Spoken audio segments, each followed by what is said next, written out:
April 1st is a big day. We are on the verge of losing something that's really special.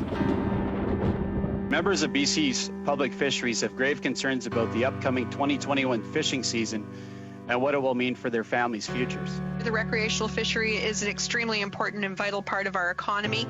We recognize that. It's going to be a watershed moment. It's going to dictate the pathway forward that the public fishery is managed in British Columbia. It is arguably the biggest decision I've ever seen in my lifetime. We know that public fishery has been hard hit. We will continue to work diligently with stakeholders to make sure that we can address these issues. We're going to hopefully get a data-driven movement going forward.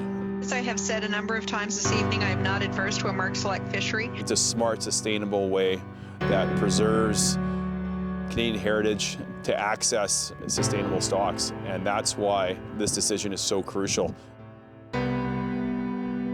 Will the Prime Minister step in now and demand that the Minister listen to the concerns of our BC fishing community? Yes or no? Science and evidence must always underpin the decisions taken by any government. So we're imploring the Minister of Fisheries to really look at this from a socio-economic perspective and also look at the data. We base our decisions on science, and that's why we defer to the experts across the country in making recommendations on how to best preserve our fishers and their livelihoods. We don't want to be catching the last wild Chinook salmon. We want to see these stocks be around for our generation, the next generation, fishing with families, fishing with grandparents. It has been eroded to a point where people are, they're not only scared, but I think this year has some hope. We're seeing this groundswell of effort that's just getting bigger and bigger.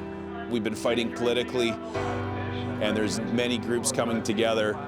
And yesterday, 25 MPs in British Columbia signed in favor of the SFAB proposals.